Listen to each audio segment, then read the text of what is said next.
चलिए आइए देखते हैं बीटीसी सेकंड सेमेस्टर जो है हमारा, बीटीसी सेकंड सेमेस्टर है हमारा, इसके कुछ ऑब्जेक्टिव क्वेश्चन हैं, आइए देखते हैं। चलिए ये हमारा पहला क्वेश्चन है कि आप लोगों के सामने है कि चंद्रगुप्त मौर्य जो है, चंद्रगुप्त मौर्य का जन्म कब हुआ था, तो आप लोग बताइए। चलिए मैं कुछ समय दे रहा हूँ आप लोगों को। पहला है लगभग 340 ईसा पूर्व, लगभग 345 या लगभग 347 या 349, तो आप लोग सभी लोग हमको बताइए। चलिए आप लोगों ने सोच लिया होगा, इसका जो करेक्ट आंसर है 345 ईसा पूर्व है। चंद्रगुप्त मौर्य जो हैं इनका 345 ईसा पूर्व में जन्म हुआ था। चलिए अब थोड़ा सा इनसे मतलब हम एक अब और क्वेश्चन इसी से जोड़ना चाहते हैं कि इनका जो जन्म हुआ था 345 में हुआ था, वो किस मतलब कहाँ पर हुआ था, इनकी जो जन्म था वो कहाँ पर हुआ था, ये क्वेश्चन आप लोगों को मतलब मैं दे रहा हूँ घर के लिए, और मैं ये बताऊंगा। और दूसरा क्वेश्चन चलिए देखते हैं। हमारा दूसरा क्वेश्चन है मौर्य जो है, मौर्य शासन में सेना का संबंध करने वाला मंडल थे। मौर्य जो शासन था इसमें सेना का प्रबंध करने वाले मंडल में सदस्य कितने थे। चलिए सोच कर दीजिए आंसर, 20 या 30 या 10 या 40। चलिए आप लोग सोच चुके होंगे, इसका जो करेक्ट आंसर है वो कितना है, 30। इसका जो करेक्ट आंसर है वो 30 है। चलिए दूसरा क्वेश्चन है, तीसरा क्वेश्चन है कि अमित्रघात जो थे, अमित्रघात के नाम से इतिहास में प्रसिद्ध हैं, कौन प्रसिद्ध हैं। तो जो अमित्रघात के नाम से जो प्रसिद्ध हैं वो हैं अपने बिंदुसार। वो कौन है, बिंदुसार। अच्छा बिंदुसार किसके लड़के थे, बिंदुसार, तो बिंदुसार जो थे ये चंद्रगुप्त मौर्य के थे, चंद्रगुप्त मौर्य के लड़के थे। चलिए अगला देखते हैं, चौथा नंबर का प्रश्न हमारा, मौर्य प्रशासन में भूमिका एकत्रित करने वाले अधिकारी कहलाते थे। मौर्य में क्या कहलाते थे, मैं 30 सेकंड का आपको टाइम दे रहा हूँ, इसका करेक्ट आंसर बताइए। क ख ग घ मतलब अमात्य है या मंत्री या अग्रम या सेनापति। इसका जो करेक्ट आंसर हो जाएगा, इसका हो जाएगा अग्रम। इसका जो करेक्ट आंसर हो जाएगा वो अग्रम हो जाएगा। चलिए अगला देखते हैं।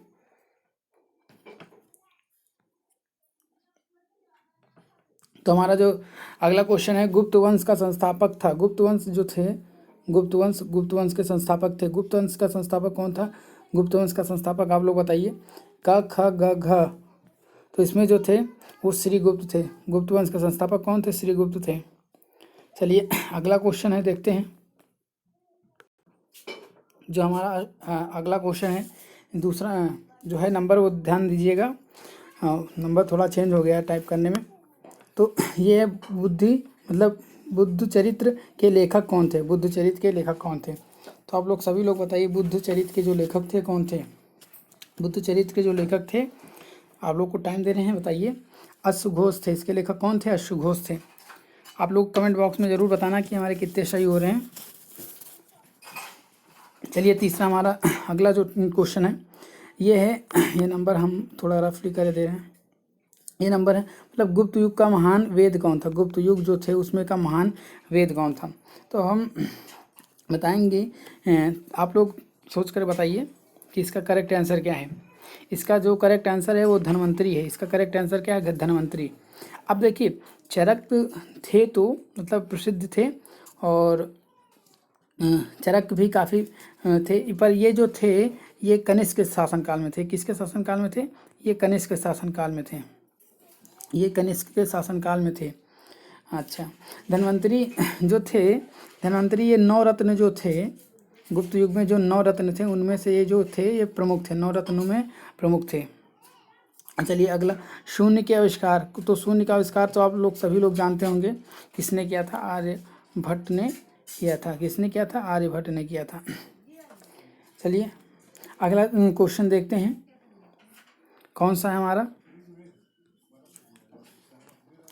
अगला क्वेश्चन है हमारा, हर्षवर्धन का राजा बना। हर्षवर्धन कब राजा बना, मतलब हर्षवर्धन जो थे वो कब राजा बने, हर्षवर्धन कब राजा बने।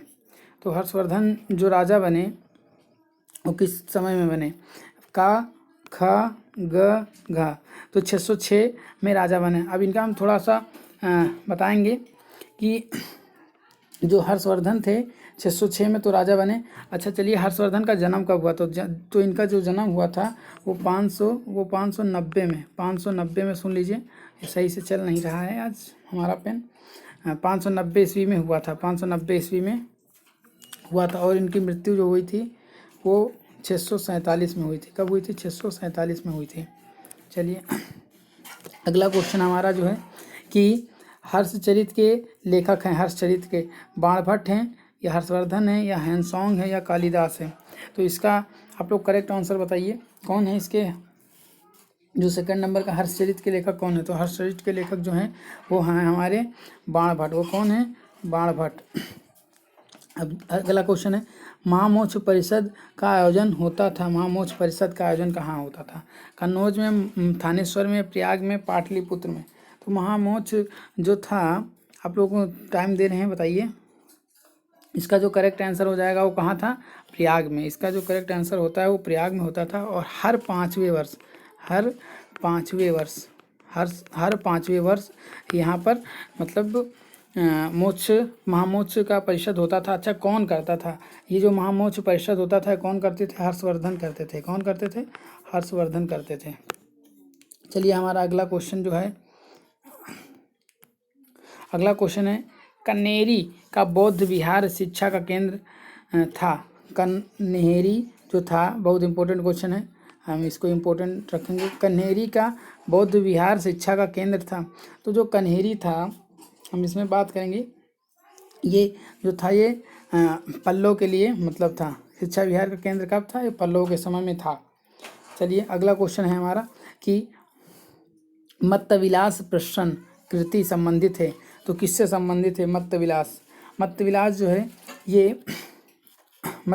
है ये पल्लवों से संबंधित है। किससे संबंधित है, पल्लवों से। अच्छा चलिए, पल्लवों से संबंधित है तो मतलब इसको जो है महाविलास, ये दिख रहा है आप लोगों को, महाविलास। तो ये जो महाविलास है, ये महाविलास जो है मतलब इसको किस राजा ने लिखा।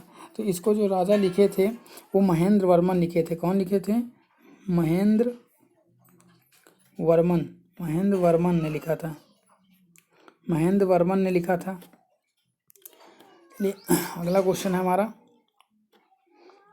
कि रत्नमालिका के लेखक थे। रत्नमालिका के लेखक जिनसेन थे, अमोघवर्ष थे, या रत्न थे, या दंडित थे। तो जो था हमारा क्वेश्चन, रत्नमालिका के लेखक। तो रत्नमालिका के जो लेखक थे, करेक्ट आंसर हमारा हो जाएगा, ये थे हमारे अमोघवर्ष थे, अमोघवर्ष, ये इसके सही आंसर है। चलिए अगला क्वेश्चन। अच्छा ये हम बात करेंगे कि जो अमोघवर्ष है ये किस भाषा में लिखा है। किस भाषा में लिखा है, तो ये संस्कृत भाषा में लिखा है। किस में लिखा है, संस्कृत भाषा में लिखा गया है। संस्कृत भाषा में लिखा गया है। अच्छा संस्कृत भाषा में लिखा गया है। तो ये इस जो रत्नमालिका है ये किस धर्म से संबंधित है, जो ये है ये जैन धर्म से संबंधित है। किस धर्म से संबंधित है, जैन धर्म से संबंधित है। चलिए अगला देखते हैं हम, हमारा जो है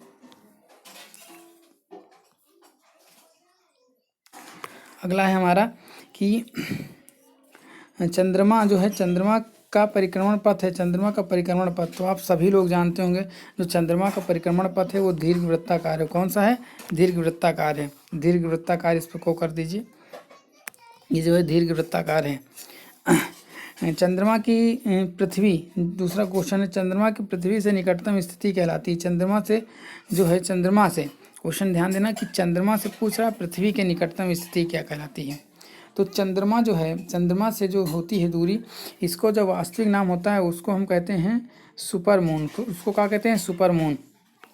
उसको हम सुपर मून कहते हैं, उसको हम सुपर मून कहते हैं, सुपर मून कहते हैं।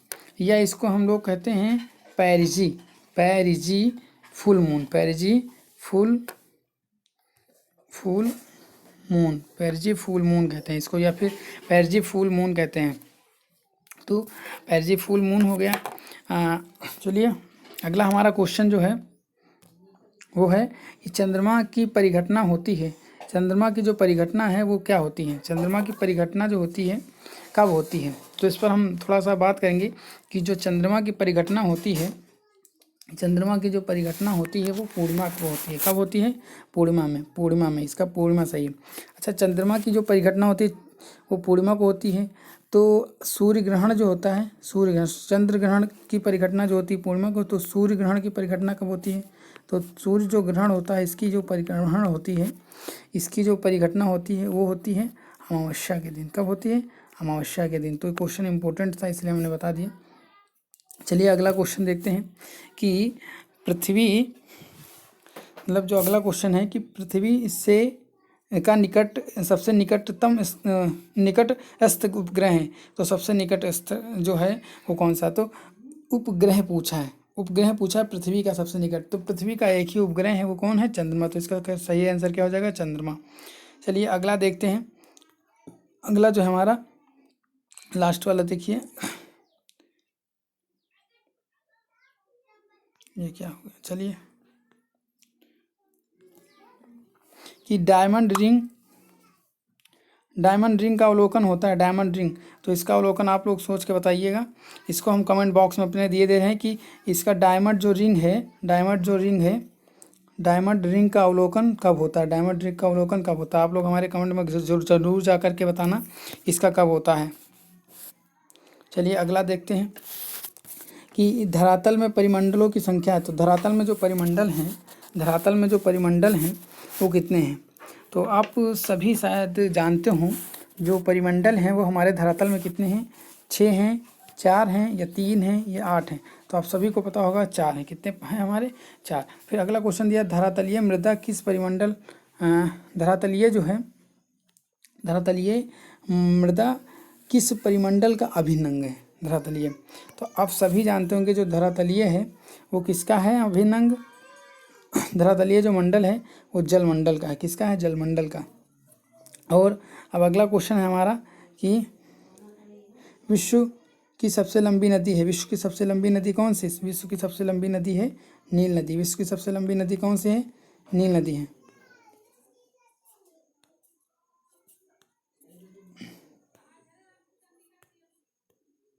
विश्व की सबसे लंबी नदी जो है वो कौन सी है? नील नदी है। वो कौन सी नदी है? नील नदी है। अगला क्वेश्चन है, पृथ्वी के धरातल में कितने भाग का जल विस्तार है? पृथ्वी के धरातल का तो 3/4 भाग जल विस्तार है। किस महाद्वीप में कर्क रेखा, भूमध्य रेखा तथा कर्क रेखा गुजरती हैं? तो कर्क रेखा जो है ये सब कहाँ गुजरती हैं? आप सभी को ये सभी आप लोगों को पता होगा कि जो गुजरती हैं ये अफ्रीका, ये कौन सा है? ये अफ्रीका जो है महाद्वीप, उसमें गुजरती हैं।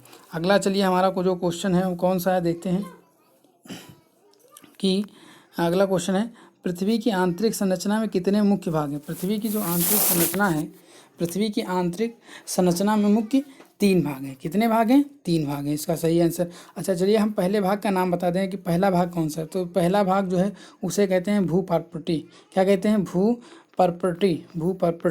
ये है वो भूपर्पटी। अच्छा इंग्लिश में क्या कहते हैं? इसको कहते हैं क्रस्ट। क्या कहते हैं? CRUST, crust. ये हो गए पहली पर। दूसरी कौन सी होती है? दूसरी हम बात करेंगे, जो दूसरी होती है परत, उसे कहते हैं मध्य स्तर। उसे क्या कहते हैं? मध्य स्तर। उसे हम कहते हैं मध्य स्तर। अच्छा इसका क्या नाम है होता है इंग्लिश में? इसे कहते हैं मेंटल। इसे हम कहते हैं मेंटल। अच्छा तीसरी क्या होती है? तीसरी जो होती है उसे हम लोग कहते हैं, तीसरी जो होती है उसे कहते हैं आंतरिक सतह। आंतरिक सतह, उसे क्या कहते हैं? आंतरिक सतह। उसे हम आंतरिक सतह कहते हैं। इसका नाम क्या है? मतलब इसको कहते हैं कोर। इसको क्या कहते हैं? कोर। चलिए अगला जो क्वेश्चन है हमारा कि पृथ्वी में चुंबकत्व का गुण पाया जाता है, किसके कारण पाया जाता है?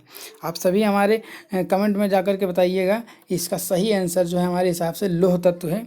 आप इस क्वेश्चन को अगर आप सही बताना चाहते हैं, यदि कोई दूसरा है तो आप दूसरा भी हम सर्च करके बता सकते हैं। इसमें थोड़ी कन्फ्यूजन है हमको लगता है कि लौह तत्व होगा।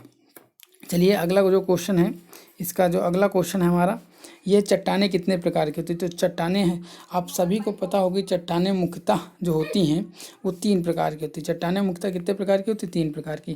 पहली हमने बताई थी कौन सी चट्टान होती है? अवसादी। पहली कौन सी होती है? अवसादी। अवसादी होती है, अवसादी चट्टान होती है। दूसरी जो होती है चट्टान वो कौन सी होती है? दूसरी चट्टान जो होती है आग्नेय होती है। कौन सी होती है? आग्नेय होती है, आग्नेय होती है। तीसरी जो चट्टान है वो होती है, आप सभी को पता होगा, तीसरी चट्टान का नाम क्या है? रूपांतरित चट्टान। क्या है? रूपांतरित चट्टान। यहाँ पे लिख लीजिएगा, रूपांतरित चट्टान है, तीसरी चट्टान हो गई। चलिए अगला हम क्वेश्चन बात करेंगे कि निम्नलिखित में, चौथा क्वेश्चन जो इसमें दिया है, निम्नलिखित में से रूपांतरित चट्टान है, निम्नलिखित में से कौन सी रूपांतरित चट्टान है? तो कौन सी है? संगमरमर की जो चट्टान होती है रूपांतरित चट्टान। अच्छा, रूपांतरित चट्टान और किससे बनती है? मतलब जो रूपांतरित जो चट्टान है मतलब संगमरमर और क्वार्टजाइट जो होता है, संगमरमर ये होता है संगमरमर, और जो होता है क्वार्टजाइट कह सकते हो,